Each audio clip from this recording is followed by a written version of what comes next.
ವೀಕ್ಷಕರೇ, ಇದು ನಿಮ್ಮ ಅನುಭವಕ್ಕೂ ಬಂದಿರುತ್ತೆ. ಪ್ರತಿ ರಾತ್ರಿ ನೀವು ಮಲಗೋದಕ್ಕೆ ಪ್ರಯತ್ನ ಪಟ್ಟಾಗಲೆಲ್ಲ ಎಷ್ಟು ಬೇಗ ನೀವು ಮಲಗಬೇಕು ಅಂತ ಅನ್ಕೊಂಡ್ರು ಕೂಡ ನೀವು ಮಂಚಕ್ಕೆ ಹೋದಂತ ಅರ್ಧ ಗಂಟೆಯಿಂದ ಹಿಡಿದು ಮುಂದಿನ 1 ಗಂಟೆವರೆಗೂ ಏನ್ ಮಾಡಿದ್ರು ಕೂಡ ನಿಮ್ಗೆ ನಿದ್ರೆನೆ ಬರೋದಿಲ್ಲ. ಹೇಗೋ ಕಷ್ಟಪಟ್ಟು ಪ್ರಾಯಸ್ತಿಂದ ತಡವಾಗಿ ನಿದ್ರೆ ಬಂದ್ರೂ ಕೂಡ ಆ ಒಂದು ಸ್ಥಿತಿಯಲ್ಲಿ ಬೆಳಗ್ಗೆ ಎದ್ದಾಗ ತುಂಬಾ ವೀಕ್ ಆಗಿರ್ತೀರಾ ಅಥವಾ ತುಂಬಾ ಸುಸ್ತಾದಂತ ಸ್ಥಿತಿಯಲ್ಲಿರ್ತೀರಾ. ಈ ರೀತಿಯ ಅನುಭವ ನಿಮ್ಮಲ್ಲೂ ಕೂಡ ಅನೇಕರಿಗೆ ಆಗಿರುತ್ತೆ. ಇದನ್ನ ಸ್ಲೀಪ್ ಡಿಸಾರ್ಡರ್ ಅಂತ ಕರೀತಾರೆ. ಹಾಗೂ ಈ ಒಂದು ಸಮಸ್ಯೆ ಇವತ್ತು ಇಡೀ ವಿಶ್ವದಲ್ಲಿ ಅನೇಕರಿಗೆ ಕಾಡ್ತಿರುವಂತಹ ಒಂದು ದೊಡ್ಡ ಗಂಭೀರ ಹಾಗೂ ಅತಿ ಕಾಮನ್ ಸಮಸ್ಯೆ ಆಗು ಹೋಗಿದೆ. ಈ ಒಂದು ಸಮಸ್ಯೆಗೆ ಏನು ಕೂಡ ಪರಿಹಾರ ಇಲ್ವಂತ ಜನ ತುಂಬಾ ತಲೆ ಕೆಡಿಸ್ಕೊಂಡಿದ್ದಾರೆ. ಆದ್ರೆ ವೀಕ್ಷಕರೇ, ಅಮೆರಿಕದ ನೇವಿಯ ಯೋಧರು ಅನುಸರಿಸುವಂತ ಈ ಒಂದು ಸೀಕ್ರೆಟ್ ಟ್ರಿಕ್ ಅನ್ನ ನೀವು ಕೂಡ ಅನುಸರಿಸಿದ್ರೆ ಹಾಸಿಗೆ ಮೇಲೆ ಹೋದಂತ ಕೇವಲ 30 ಸೆಕೆಂಡ್ ಒಳಗೆ ನೀವು ಕೂಡ ಮಲಗೋದಕ್ಕೆ ಸಾಧ್ಯ ಇದೆ ಅನ್ನುವಂತ ಸಂಗತಿ ನಿಮ್ಗೆ ಗೊತ್ತಾ? ಅಷ್ಟೇ ಅಲ್ಲ, ನೀವು ಈ ಒಂದು ಟ್ರಿಕ್ ನಿಂದ ಮಲಗಿ ಬೆಳಗ್ಗೆ ಬೇಗ ಇದ್ರೆ ನಿಮ್ಮ ದೇಹ ಕೂಡ ತುಂಬಾ ಎನರ್ಜೆಟಿಕ್ ಸ್ಥಿತಿಯಲ್ಲೇನೆ ಇರುತ್ತೆ. ಉಲ್ಲಾಸಭರಿತ ಸ್ಥಿತಿಯಲ್ಲಿ ನೀವು ಕೂಡ ಸೂರ್ಯನನ್ನ ನೋಡ್ತೀರಾ. 6 ಗಂಟೆಗಿಂತ ಕಡಿಮೆ ಸಮಯ ನೀವು ಮಲಗ್ತಾ ಇದ್ರೆ ಅದು ಹಲವು ಸಲ ಮಾರಣಾಂತಿಕ ಅಡ್ಡ ಪರಿಣಾಮ ಉಂಟು ಮಾಡುತ್ತೆ ಅಂತ ಸ್ಲೀಪ್ ಸೈನ್ಸ್ ಹೇಳುತ್ತೆ.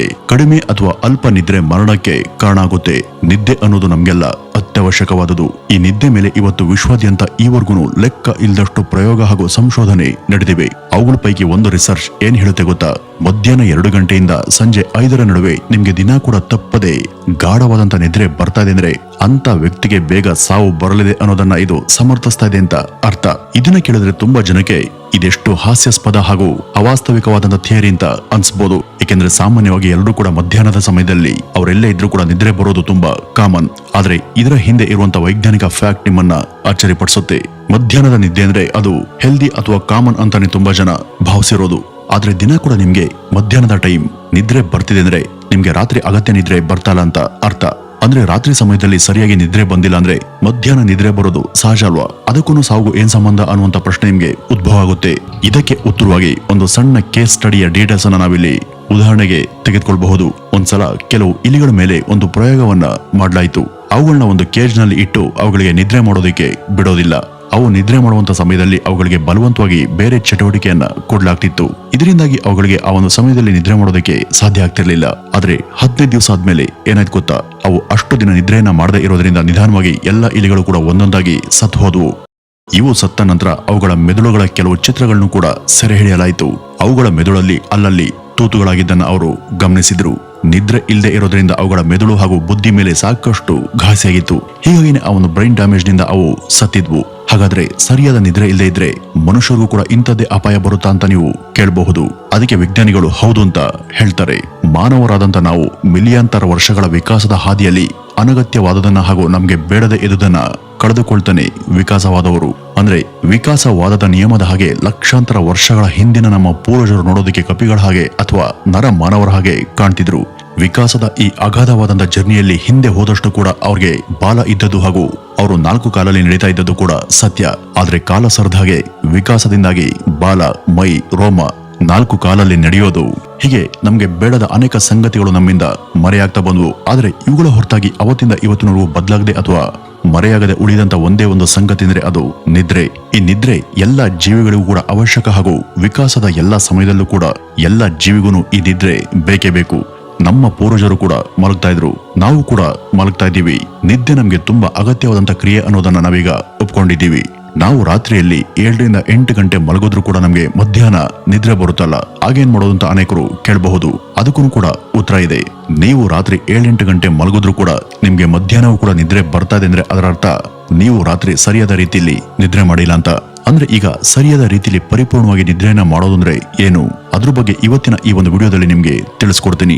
ಆದ್ರೆ ಅದಕ್ಕೂ ಮೊದಲು ಸರಿಯಾದ ನಿದ್ರೆ ಮಾಡದೇ ಇದ್ರೆ ಅಥವಾ ಕಡಿಮೆ ನಿದ್ರೆ ಮಾಡಿದ್ರೆ ಅದರಿಂದ ಆರೋಗ್ಯ ಹೇಗೆಲ್ಲ ಹಾಳಾಗುತ್ತೆ ಹಾಗೂ ಯಾವ್ಯಾವ ಕಾಯಿಲೆಗೆ ನಾವು ತುತ್ತಾಗಬಹುದು ಅಂತ ತಿಳಿದುಕೊಳ್ಳೋಣ. ಈ ನಿದ್ರಾಹೀನತೆಯಿಂದ ಎದುರಾಗಬಹುದಾದಂತಹ ಸಮಸ್ಯೆಗಳಲ್ಲಿ ಮೊದಲನೇ ಗಂಭೀರ ಸಮಸ್ಯೆ ಏನು ಅಂದ್ರೆ ಅದು ಹಾರ್ಟ್ ಅಟ್ಯಾಕ್ ಅಥವಾ ಹೃದಯಾಘಾತ. ಕಡಿಮೆ ನಿದ್ರೆಗೂ ಹೃದಯಾಘಾತಕ್ಕೂ ಏನ್ ಸಂಬಂಧ ಅಂತ ನೀವು ಕೇಳಬಹುದು. ಈ ಬಗ್ಗೆ ಕೂಡ ಸಾಕಷ್ಟು ರಿಸರ್ಚ್ಗಳು ನಡೆದಿವೆ. ಅವುಗಳ ಪೈಕಿ ನಾವು ಒಂದು ಸಣ್ಣ ಕೇಸ್ ಸ್ಟಡಿಯ ಮೂಲಕ ನಿಮ್ಗೆ ಇಲ್ಲಿ ತಿಳಿಸಬಹುದು. ಭಾರತೀಯರಾದಂತಹ ರಂಜನ್ ದಾಸ್ ರವರು ಅತಿ ದೊಡ್ಡ ಉದ್ಯಮಿ. ಇವರು ಫಿಟ್ನೆಸ್ ಕಾನ್ಶಿಯಸ್ ಅನ್ನ ಉಳ್ಳವರಾಗಿದ್ರು. ದಿನ ಕೂಡ ರನ್ನಿಂಗ್, ಜಾಗಿಂಗ್ ಅನ್ನ ಮಾಡ್ತಿದ್ರು ಹಾಗೂ ಆರೋಗ್ಯಕರವಾದಂತಹ ಡಯಟ್ ಫುಡ್ ಅನ್ನ ತಿಂತಾ ಇದ್ರು ಹಾಗೂ ಆರೋಗ್ಯದ ಬಗ್ಗೆ ಅತೀವ ಕಾಳಜಿಯನ್ನ ಹೊಂದಿದ್ರು. ಹೀಗೆ ಎಲ್ಲವೂ ಕೂಡ ಸುಗಮವಾಗಿನೇ ಸಾಗಿತ್ತು. ಹೀಗಿರುವಾಗ 2009 ಅಕ್ಟೋಬರ್ 21ನೇ ತಾರೀಕು ಅವರಿಗೆ ಇದ್ದಕ್ಕಿದ್ದ ಹಾಗೆ ದೊಡ್ಡ ಮಟ್ಟದಲ್ಲಿ ಒಂದು ಹೃದಯಾಘಾತ ಸಂಭವಿಸುತ್ತೆ. ಇದರಿಂದ ಅವರ ಪ್ರಾಣ ಕೂಡ ಹೋಗುತ್ತೆ. ಅಷ್ಟೆಲ್ಲ ರೀತಿಯಲ್ಲಿ ಫಿಟ್ನೆಸ್ ಕಡೆಗೆ ಶ್ರದ್ಧೆಯನ್ನ ಇಟ್ಕೊಂಡಿದ್ದಂತ ಅವ್ರಿಗೆ ಈ ಹೃದಯಾಘಾತ ಯಾಕೆ ಆಯ್ತು? ಇದನ್ನ ರಿಸರ್ಚ್ ಮಾಡಿದಾಗ ಅದರ ಹಿಂದಿನ ಕಾರಣಗಳು ಬೇರೆಯದೇ ವಿವರಣೆಯನ್ನ ಕೊಟ್ಟಿದ್ವು. ಅಂದ್ರೆ ಅವರು ರಾತ್ರಿಯ ಸಮಯ ಕೇವಲ 4 ರಿಂದ 5 ಗಂಟೆ ಕಾಲ ಮಾತ್ರ ನಿದ್ರೆ ಮಾಡ್ತಿದ್ರಂತೆ. ಇದೇ ಕಾರಣಕ್ಕಾಗಿ ಅವರ ದೇಹ ಮತ್ತು ಅದರ ಮುಖ್ಯ ಅಂಗಾಂಗಗಳಿಗೆ ಅಗತ್ಯ ವಿಶ್ರಾಂತಿ ಸಿಗದೆ ಅವ್ರಿಗೆ ಹೃದಯಾಘಾತ ಸಂಭವಿಸಿತು. ಇದರಿಂದ ಸಣ್ಣ ವಯಸ್ಸಿಗೆ ಅವರು ನಿಧನರಾದರು. ಹೃದಯಕ್ಕೂ ಹಾಗೂ ನಿದ್ರೆಗೂ ತುಂಬಾ ನೇರವಾದಂತ ಸಂಬಂಧ ಇದೆ.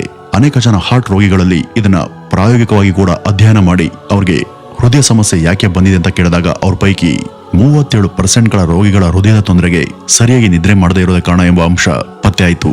ಇವರು ಸರಿಯಾದ ರೀತಿಯಲ್ಲಿ ನಿದ್ರೆಯನ್ನ ಮಾಡದಿರೋರು ಹಾಗೂ ಕಡಿಮೆ ನಿದ್ರೆಯನ್ನ ಮಾಡಿದವರು. ಹೀಗಾಗಿ ನಿದ್ರಾಹೀನತೆ ನೇರವಾಗಿ ಹೃದಯಾಘಾತಕ್ಕೆ ಕಾರಣ ಆಗುತ್ತೆ.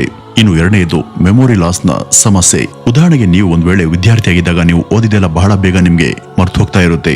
ಅದೇ ಇನ್ನೊಬ್ಬ ನಿಮ್ಮ ಸಹಪಾಠಿ ಓದಂತ ಎಲ್ಲವನ್ನೂ ಕೂಡ ಚೆನ್ನಾಗಿ ನೆನಪಲ್ಲಿ ಇಟ್ಕೊಳ್ತಾ ಇದ್ದಾನೆ ಅಂದ್ರೆ ಅದರ ಅರ್ಥ ಅವನು ರಾತ್ರಿಯ ಸಮಯ ಆರೋಗ್ಯಕರವಾಗಿ ನಿದ್ರೆ ಮಾಡ್ತಿದ್ದಾನೆ. ಆರೋಗ್ಯಕರವಾದಂತ ನಿದ್ರೆ ನೆನಪಿನ ಶಕ್ತಿಯನ್ನ ಹೆಚ್ಚಿಸುತ್ತೆ. ಇದು 40% ಮೆಮೊರಿ ಪವರ್ ಅನ್ನ ಹೆಚ್ಚಿಸುತ್ತವೆ ಅಂತ ವರದಿಗಳು ತಿಳಿಸಿವೆ. ವೈಜ್ಞಾನಿಕವಾಗಿ ಇದನ್ನ ಸಮರ್ಥನೆ ಮಾಡುವುದಾದ್ರೆ ನಮ್ಮ ಮೆದುಳಲ್ಲಿ ಗ್ಲಿಂಫ್ಯಾಟಿಕ್ ಸಿಸ್ಟಮ್ ಅಂತ ಒಂದಿದೆ. ಇದು ನಾವು ನಿದ್ರೆಯಲ್ಲಿದ್ದಾಗ ಜಾಗೃತವಾಗುತ್ತೆ. ಈ ಒಂದು ಸಮಯದಲ್ಲಿ ನಮ್ಮ ಮೆದುಳು ತನ್ನೊಳಗೆ ಹಾಗೂ ತನ್ನ ಸುತ್ತ ಇರುವಂತಹ ಸಾಕಷ್ಟು ಟಾಕ್ಸಿಕ್ ಅಥವಾ ವಿಷಕಾರಿ ಅಂಶಗಳನ್ನ ತೆಗೆದುಹಾಕುತ್ತೆ. ಹೀಗಾಗಿ ನೀವು ಸರಿಯಾದ ಕ್ರಮದಲ್ಲಿ ಹಾಗೂ ಸಾಕಷ್ಟು ನಿದ್ರೆ ಮಾಡದೇ ಇದ್ರೆ ಮೆದುಳಲ್ಲಿ ಇರಬಹುದಾದಂತಹ ಟಾಕ್ಸಿಕ್ ಅಥವಾ ಕಲ್ಮಶದ ಅಂಶಗಳು ಹಾಗೇನೆ ಉಳಿದು ಇನ್ನಷ್ಟು ವೃದ್ಧಿಯಾಗಿ ಅದರ ಲೇಯರ್ ಅಥವಾ ಪದರ ಮೆದುಳಿನ ಒಳಗೆ ಸೃಷ್ಟಿಯಾಗಿ ಮೆಮೊರಿ ಲಾಸ್ನ ಸಮಸ್ಯೆಗೆ ವ್ಯಕ್ತಿ ಗುರಿಯಾಗ್ತಾನೆ. ಅದರ ಜೊತೆ ಅವನಿಗೆ ಮರಣ ಕೂಡ ಬೇಗ ಸಂಭವಿಸುತ್ತೆ. ಈಗ ಮೂರನೆಯದ್ದು ಕ್ಯಾನ್ಸರ್ನ ಸಮಸ್ಯೆ. ಕ್ಯಾನ್ಸರ್ ಅಲ್ಲದೆ ನಿದ್ರಾಹೀನತೆಯಿಂದ ಇತರೆ ಗಂಭೀರ ಕಾಯಿಲೆಗಳು ಕೂಡ ತಲೆದೂರುತ್ತವೆ. ಕ್ಯಾಲಿಫೋರ್ನಿಯಾದಲ್ಲಿ ನಡೆದಂತ ಒಂದು ಅಧ್ಯಯನದ ಪ್ರಕಾರ ಒಂದು ಟರ್ಬೋ ಜಾರ್ಜಡ್ ಸೆಲ್ ಅಂತ ಒಂದಿದೆ. ಇದರ ಕೆಲಸ ಏನು ಅಂದ್ರೆ ಇದು ಹಳೆಯ ಸೆಲ್ಗಳನ್ನ ಹಾಗೂ ಹೊಸ ಕಾಯಿಲೆಗಳನ್ನ ಕೊಂದುಹಾಕುತ್ತೆ. ನೀವು ಸರಿಯಾಗಿ ನಿದ್ರೆಯನ್ನ ಮಾಡದೆ ಹೋದಾಗ ಇಷ್ಟು ಪ್ರಯೋಜನಶಾಲಿ ಆದಂತ ಸೆಲ್ಗಳ ಕಾರ್ಯಕ್ಷಮತೆಯಲ್ಲಿ 70% ಕುಸಿತ ಕಂಡು ಬರುತ್ತೆ. ಇವು ಕೆಲಸ ಮಾಡದೇ ಇದ್ದಾಗ ಸಹಜವಾಗಿ ನಿಮ್ಮ ದೇಹ ದುರ್ಬಲಗೊಂಡು ನಾನಾ ಕಾಯಿಲೆಗೆ ತುತ್ತಾಗುವಂತ ಸಂಭವ ಇರುತ್ತೆ.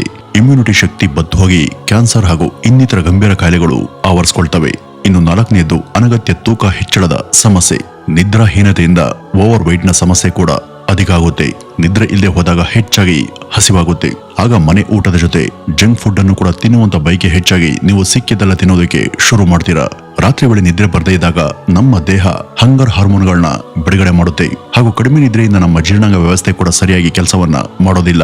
ಇದೆಲ್ಲ ಕೊನೆಗೆ ಈಗ ಅತಿ ಕಾಮನ್ ಆದಂತ ಡಯಾಬಿಟಿಸ್ ರೋಗಕ್ಕೆ ಒಂದು ದಾರಿಯನ್ನ ಮಾಡಿಕೊಡುತ್ತೆ. ಆದ್ರಿಂದ ನೀವು ಸರಿಯಾದ ಸಮಯದಲ್ಲಿ ಸರಿಯಾದ ರೀತಿಯಲ್ಲಿ ಕಣ್ತುಂಬ ಅಗತ್ಯ ಸಮಯದವರೆಗೂ ನಿದ್ರೆಯನ್ನ ಮಾಡಿದ್ರೆ ಈ ಎಲ್ಲ ಅನಗತ್ಯ ಸಮಸ್ಯೆಗಳು ಕೂಡ ನಿಮ್ಮಿಂದ ತಾಂತಾನೆ ದೂರ ಆಗ್ತವೆ. ನೀವು ಸರಿಯಾದ ಟೈಮ್ಗೆ ನಿದ್ರೆ ಹೋಗೋದು ಬೇರೆ, ಸರಿಯಾದ ಕ್ರಮದಲ್ಲಿ ನಿದ್ರೆ ಮಾಡೋದೇ ಬೇರೆ. ಕರೆಕ್ಟ್ ಟೈಮ್ಗೆ ಹಾಸಿಗೆ ಮೇಲೆ ಹೋಗಿ ಕೂಡ ನೀವು ಸರಿಯಾಗಿ ನಿದ್ರೆಯನ್ನ ಮಾಡದೇ ಇರಬಹುದು, ಅದು ಕೂಡ ತೊಂದರೆನೆ. ಆದ್ರೆ ಸರಿಯಾದ ಕ್ರಮದಲ್ಲಿ ಮಲಗೋದು ಹೇಗೆ ವೀಕ್ಷಕರಿ? ಈ ಬಗ್ಗೆ ಬಹುಮಟ್ಟಿಗೆ ನೀವೆಲ್ಲೂ ಕೂಡ ಕೇಳದೇ ಇರಬಹುದು. ಇದನ್ನ ತಿಳಿಯುವಂತ ಮೊದಲು ಈ ನಿದ್ರೆಯ ಪ್ಯಾಟರ್ನ್ ಬಗ್ಗೆ ನಾವು ಸ್ವಲ್ಪ ತಿಳ್ಕೋಬೇಕು. ಈ ನಿದ್ರೆ ಅನ್ನೋದು 4 ಹಂತಗಳಲ್ಲಿ ಆಗುವ ಪ್ರಕ್ರಿಯೆ. ಇದು NREM ಅಂದ್ರೆ ನಾನ್ ರ್ಯಾಪಿಡ್ ಐ ಮೂವ್ಮೆಂಟ್ ಮೂಲಕ ಹಾಗೂ ಇದು REM ಅಂದ್ರೆ ರ್ಯಾಪಿಡ್ ಐ ಮೂವ್ಮೆಂಟ್ ಎಂಬ 2 ವಿಧಾನಗಳಲ್ಲಿ ನಡೆಯುತ್ತೆ. ನಾವು ನಿದ್ರೆ ಮಾಡುವಾಗ ನಮ್ಮ ಮೆದುಳು ನಾವು ನಿದ್ರೆಗೆ ಜಾರಿದ ತಕ್ಷಣ NREM ನ ಮೊದಲ 3 ಸ್ಟೇಜ್ ಅನ್ನ ದಾಟುತ್ತೆ. 3ನೇ ಹಂತದಲ್ಲಿ ಅದು ಡೀಪ್ ಸ್ಲೀಪ್ ನಲ್ಲಿ ಇರುತ್ತೆ. ಇದೆಲ್ಲ ಆದ ನಂತರ ನಿಮ್ಮ ಮೆದುಳಿನ ನಿದ್ರೆ REM ನ ಸ್ಟೇಜ್ಗೆ ಬರುತ್ತೆ. ಈ ಒಂದು ಸಮಯದಲ್ಲಿ ನಿಮ್ಗೆ ಕನಸು ಬೀಳೋದು. ಆಗ ನೀವು ನಿಮ್ಮ ನಿದ್ರೆಯ REM ಸೈಕಲ್ ನಲ್ಲಿ ಇದ್ದೀರಾ ಅಂತ ಅರ್ಥ. ಇಲ್ಲಿ ನಿದ್ರೆಯ ಒಂದು ಸೈಕಲ್ ಮುಗಿಯೋದಕ್ಕೆ 90 ನಿಮಿಷಗಳ ಕಾಲಾವಧಿ ಬೇಕು. ಈ ಒಂದು ಸ್ಟೇಜ್ ನಲ್ಲಿ ನಿಮ್ಮ ದೇಹ ಸೆಲ್ಫ್ ರಿಕವರಿ ಮೂಡ್ ನಲ್ಲಿ ಇರುತ್ತೆ. ಅಂದ್ರೆ ನಿಮ್ಮ ದೇಹದ ಜೀರ್ಣ ವ್ಯವಸ್ಥೆ, ಹೃದಯದ ಆರೋಗ್ಯ ಇವೆಲ್ಲ ಮುಖ್ಯ ಸಂಗತಿಗಳು ಕೂಡ ಮತ್ತೆ ಸುಸ್ಥಿತಿಯಲ್ಲಿ ರೀಸೆಟ್ ಆಗ್ತವೆ. ನಿದ್ದೆಯಲ್ಲಿ NREM ಗಿಂತ ಕೊನೆಯ ಹಂತದ REM ಅಂತ ತುಂಬಾ ಮುಖ್ಯವಾದುದು. ಈ ಒಂದು ಅವಧಿಯಲ್ಲಿ ನಿಮ್ಮ ಬ್ರೈನ್ ಅತ್ಯಂತ ಚುರುಕಾಗಿ ಕೆಲಸ ಮಾಡೋದಕ್ಕೆ ಸಾಧ್ಯ ಆಗುತ್ತೆ. ಆಗ ನಿಮ್ಮೆಲ್ಲ ಎಮೋಷನ್ಸ್, ಆಲೋಚನೆಗಳು, ಮೆಮೊರಿಗಳನ್ನ ಹಾಗೂ ನಿಮ್ಮ ಡಿಸಿಷನ್ ಮೇಕಿಂಗ್ ಸ್ಕಿಲ್ ಇವೆಲ್ಲ ಕೂಡ ಮತ್ತೆ ರೀಸ್ಟೋರ್ ಆಗ್ತವೆ. ಆದ್ರಿಂದ ನಮ್ಮ ನಿದ್ರೆಯ NREM ಹಾಗೂ REM ಇವೆರಡೂ ಕೂಡ ತುಂಬಾ ನಮ್ಗೆ ಅವಶ್ಯ. ಈ ಎಲ್ಲ ಮುಗಿಸೋದಕ್ಕೆ ನಾವು ನಿದ್ರೆಯ 4 ರಿಂದ 5 ಸೈಕಲ್ಗಳನ್ನ ಪೂರ್ಣಗೊಳಿಸಬೇಕು. ಅಂದ್ರೆ ಈ ಒಂದೊಂದು ಕೂಡ 90 ನಿಮಿಷಗಳ ಸಮಯವನ್ನ ತೆಗೆದುಕೊಳ್ಳುತ್ತೆ. ಅಂದ್ರೆ ಅದನ್ನ 5ಕ್ಕೆ ಗುಣಿಸ್ ನೋಡಿ, ಆಗ ಅದು 7.5 ಗಂಟೆ ಆಗುತ್ತೆ. ಆದ್ರಿಂದ ನಮ್ಗೆ ದಿನಕ್ಕೆ 7 ರಿಂದ 8 ಗಂಟೆ ನಿದ್ರೆ ಬೇಕೇ ಬೇಕು. ಹಾಗಾದ್ರೆ ನಾವು 7 ರಿಂದ 8 ಗಂಟೆ ನಿದ್ರೆ ಮಾಡಿದ್ರೆ ಈ ಎಲ್ಲಾ ಸೈಕಲ್ಗಳನ್ನು ಕೂಡ ನಾವು ಕವರ್ ಮಾಡಿದ ರೀತಿ ಆಗುತ್ತಾ ಅಂತ ನೀವು ಕೇಳಬಹುದು. ಹೌದು, ಅದು ಸಾಧ್ಯ. ಆದ್ರೆ ನಿದ್ರೆಯಲ್ಲಿ ನಮ್ಗೆ ಮಧ್ಯದಲ್ಲಿ ಯಾವಾಗಲಾದ್ರೂ ಕಾರಣವಿಲ್ಲದೆ ಎಚ್ಚರವಾದ್ರೆ ಆಗ ಸಮಸ್ಯೆ ಅಲ್ಲಿಂದನೇ ಶುರುವಾಗುತ್ತೆ. ಉದಾಹರಣೆಗೆ, ಈಗ ನೀವು ನಿದ್ರೆಯನ್ನ ಮಾಡುವಾಗ NREM ನ ಮೊದಲೆರಡು ಹಂತಗಳನ್ನ ನೀವು ಯಾವುದೇ ತೊಂದರೆ ಇಲ್ಲದೆ ದಾಟಿದ್ರಿ ಅಂತ ಅಂದ್ಕೊಳ್ಳಿ. ಆದ್ರೆ ಅದರ 3ನೇ ಹಂತಕ್ಕೆ ಬರುವಾಗ ನಿಮ್ಗೆ ಅಕಸ್ಮಾತ್ ನಿದ್ದೆ ತಪ್ಪಿ ಎಚ್ಚರ ಆದ್ರೆ ನೀವು ಆ ಇಡೀ ಸೈಕಲ್ನ ಅಪೂರ್ಣ ಮಾಡಿದ ಹಾಗೆ. ಅದು ಆಗ ಅರ್ಧಕ್ಕೆ ಕಟ್ ಆಗುತ್ತೆ. ಮತ್ತೆ ನೀವು ಮಲಗಿ ಅದರ ಮೊದಲ ಸೈಕಲ್ನಿಂದ ಶುರು ಮಾಡಬೇಕು. ನಮ್ಮಲ್ಲಿ 90% ಜನಕ್ಕೆ ಆಗೋದೇ ಇದು. ಹೀಗಾಗಿ ಅನೇಕರಿಗೆ ಬೆಳಗ್ಗೆ ಎದ್ದಾಗ ತುಂಬಾ ಸುಸ್ತು ಹಾಗೂ ಆಯಾಸ ಇರುತ್ತೆ. ಹೀಗಾಗಿ ನಿದ್ರೆಯ ಎಲ್ಲ ಸೈಕಲ್ ನಾವು ಪೂರ್ತಿಯಾಗಿ ಕವರ್ ಮಾಡೋದು ಇಲ್ಲಿ ತುಂಬಾ ಮುಖ್ಯ. ಈಗ ಇಂಥ ಸಶಕ್ತವಾದ ಹಾಗೂ ಅಡೆತಡೆ ಇಲ್ಲದೆ ನಿದ್ರೆ ಮಾಡೋದು ಹೇಗೆ ವೀಕ್ಷಕರಿ, ಅದಕ್ಕೆ ಇಲ್ಲಿ ನಾವು ನಿಮ್ಗೆ ಒಂದಷ್ಟು ಸ್ಟ್ರಾಟಜಿ ಟ್ರಿಕ್ ಗಳನ್ನ ಹೇಳ್ಕೊಡ್ತೀವಿ. ಆ ಒಂದು ಟೆಕ್ನಿಕ್ ನ ಹೆಸರು 4-7-8 ಬ್ರೀತಿಂಗ್ ರೂಲ್. ಇದು ಹೇಗೆ ಅಂದ್ರೆ, ನೀವು ಬೆಡ್ಗೆ ಬಂದು ಮಲಗುವಂತ ಭಂಗಿಯಲ್ಲಿದ್ದಾಗ ಮೊದಲು 4 ಸೆಕೆಂಡ್ಗಳ ಕಾಲ ಉಸಿರನ್ನ ದೀರ್ಘವಾಗಿ ಒಳಗಡೆ ಎಳ್ಕೋಬೇಕು. ಮೂಗಿನ ಮೂಲಕ ಎಳ್ಕೊಂಡಂತ ಆ ಶ್ವಾಸದ ಉಸಿರನ್ನ ನೀವು ಮುಂದಿನ 7 ಸೆಕೆಂಡ್ವರೆಗೂ ಹಿಡಿದಿಡಬೇಕು. ಹಾಗೂ ಮುಂದಿನ 8 ಸೆಕೆಂಡ್ವರೆಗೂ ನೀವು ಆ ಹಿಡಿದಿಟ್ಕೊಂಡಂತ ಉಸಿರನ್ನ ನಿಮ್ಮ ಬಾಯಿಯ ಮೂಲಕ ಹೊರಗಡೆ ಬಿಡಬೇಕು. ಇದನ್ನ ಕ್ರಮವಾಗಿ ನೀವು 3 ಸಲ ಮಾಡಬೇಕು. ಸರಿ, ಈ ರೀತಿ ಮಾಡಿದ್ರೆ ಅದರಿಂದ ಏನಾಗುತ್ತೆ ಅಂತ ನೀವು ಕೇಳಬಹುದು. ಹೀಗೆ ಮಾಡಿದಾಗ ನಿಮ್ಮ ಬ್ರೈನ್ ಇದೆಯಲ್ಲ, ಅದು ಚೆನ್ನಾಗಿ ರಿಲ್ಯಾಕ್ಸ್ ಆಗುತ್ತೆ. ಇದನ್ನೇ ವೈಜ್ಞಾನಿಕವಾಗಿ ಹೇಳಬೇಕು ಅಂದ್ರೆ, ನಿಮ್ಮ ಬ್ರೈನ್ ನಲ್ಲಿ 2 ನರ್ವಸ್ ಸಿಸ್ಟಮ್ಗಳು ಇರ್ತವೆ. ಒಂದು ಸಿಂಪಥೆಟಿಕ್ ನರ್ವಸ್ ಸಿಸ್ಟಮ್ ಹಾಗೂ ಇನ್ನೊಂದು ಪ್ಯಾರಾಸಿಂಪಥೆಟಿಕ್ ನರ್ವಸ್ ಸಿಸ್ಟಮ್. ನಾವು ಮಲಗಿದಾಗ ಅಥವಾ ಮಲಗೋದಕ್ಕೆ ಹೋದಾಗ ಇವುಗಳಲ್ಲಿ ಪ್ಯಾರಾಸಿಂಪಥೆಟಿಕ್ ನರ್ವಸ್ ಸಿಸ್ಟಮ್ ಅನ್ನ ಜಾಗೃತಗೊಳಿಸುತ್ತೆ. ಯಾಕೆಂದ್ರೆ ಇದು ನಿಮ್ಮ ಇಡೀ ದೇಹವನ್ನ ಕೂಲ್ ಮಾಡುತ್ತೆ. ಹಾಗೂ ಸಿಂಪಥೆಟಿಕ್ ನರ್ವಸ್ ಸಿಸ್ಟಮ್ ನಿಮ್ಮನ್ನ ಮುಂದೆ ತುಂಬಾ ಸಮಯ ಅಲರ್ಟ್ ನ ಸ್ಥಿತಿಯಲ್ಲಿ ಇಡುತ್ತೆ. ಪ್ಯಾರಾಸಿಂಪಥೆಟಿಕ್ ನರ್ವಸ್ ಸಿಸ್ಟಮ್ ಚೆನ್ನಾಗಿ ಸಕ್ರಿಯಗೊಂಡು ನಿಮ್ಗೆ ಬಹಳ ಬೇಗ ನಿದ್ರೆ ಸುಲಭವಾಗಿ ಆವರಿಸುತ್ತೆ. ಅಂದ್ರೆ ನೀವು ಹೀಗೆ ದಿನ ಕೂಡ ಮಾಡಿದ್ರೆ ಮಲಗದಂತ 30-40 ಸೆಕೆಂಡ್ ಒಳಗೆ ನಿಮ್ಗೆ ನಿದ್ರೆ ಆವರಿಸುತ್ತೆ. ಈಗ 2ನೇ ಸ್ಟೆಪ್ ಏನು ಅಂತ ನೋಡಿದ್ರೆ, ಅದು ಮೊಬೈಲ್ ಫೋನ್. ವೈದ್ಯರ ಸಲಹೆ ಪ್ರಕಾರ ಮಲಗುವಂತ ಯಾವುದೇ ವ್ಯಕ್ತಿ ಮಲಗುವಂತ ಅರ್ಧ ಗಂಟೆಗೂ ಮೊದಲು ಮೊಬೈಲ್ ಬಳಸದೆ ಎತ್ತಿಡಬೇಕು. ಯಾಕೆಂದ್ರೆ ಮೊಬೈಲ್ ಬಳಸುವಾಗ ಅದರಿಂದ ನಮ್ಮ ದೇಹದ ಮೇಲೆ ಬೀಳುವಂತ ನೀಲಿ ಬಣ್ಣದ ರಶ್ಮಿಗಳು ಇವು ನಮ್ಮ ಸಿಂಪಥೆಟಿಕ್ ನರ್ವಸ್ ಸಿಸ್ಟಮ್ ಅನ್ನ ಆಕ್ಟಿವ್ ಮಾಡ್ತವೆ. ಆಗ ಇದ್ರ ಜೊತೆ ನಮ್ಮ ದೇಹ ಕೂಡ ಎಚ್ಚೆತ್ತು ನಮ್ಗೆ ನಿದ್ರೆ ಬರೋದು ಕಡಿಮೆ ಆಗುತ್ತೆ.